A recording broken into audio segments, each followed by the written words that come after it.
ഇടവക്കൂറിൽ വരുന്ന നക്ഷത്രങ്ങൾ കാർത്തികയുടെ രണ്ടാമത്തെ മുക്കാൽ, രോഹിണി മകയിരത്തിൻ്റെ ആദ്യത്തെ അര. ഇവരെ സംബന്ധിച്ചിടത്തോളവും 8ാം ഭാവത്തിലാണ് ശുക്രനും അതുപോലെ തന്നെ ചൊവ്വയും ബുധനും നിൽക്കുന്നത്. 8ലെ ബുധൻ്റെ നില അത്ര ദോഷമല്ല, 8ലെ ശുക്രനും അത്ര ദോഷമല്ലെങ്കിലും ദാമ്പത്യ കാര്യങ്ങളിൽ പ്രത്യേകം ശ്രദ്ധിക്കണം.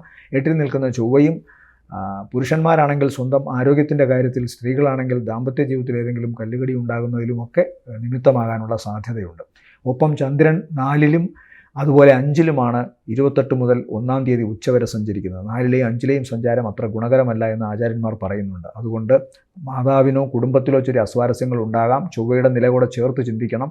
മാതാവിന് ദോഷം ഉണ്ടാകുന്നതിനോടൊപ്പം തന്നെ കുടുംബത്തിൽ ജീവിത പങ്കാളിയുമായി ബന്ധപ്പെട്ട അസ്വാരസ്യങ്ങളോ അഭിപ്രായ വ്യത്യാസങ്ങളോ ഉണ്ടാകാം. ചിലപ്പോൾ വീട്ടിൽ നിന്ന് മാറി നിൽക്കലാകാം. അതല്ല എങ്കിൽ വിദേശവാസവുമായി ബന്ധപ്പെട്ട് അല്ലെങ്കിൽ വിദേശത്ത് പോകാനുള്ള അനുമതി ലഭിക്കുന്ന ഒന്നാവാം. ഒരു യാത്ര എന്തായാലും കൂടെയുള്ളവരെ വിഷമിപ്പിക്കുമല്ലോ. നല്ല കാര്യത്തിന് പോകുന്നതാണെങ്കിൽ പോലും അവരുടെ അസാന്നിധ്യത്തെ ഓർത്ത് അവർ സങ്കടപ്പെടുന്നു. അപ്പോൾ അങ്ങനെ വീട് വിട്ട് നിൽക്കാനുള്ള ഒരു അവസരം കാണുന്നുണ്ട്. മാത്രമല്ല വാഹനവുമായി ബന്ധപ്പെട്ട് ചില മാറ്റങ്ങൾ ഉണ്ടാകാനുള്ള സാധ്യതയും ആഴ്ചയുടെ ആദ്യത്തെ ദിവസങ്ങളിൽ കാണുന്നു.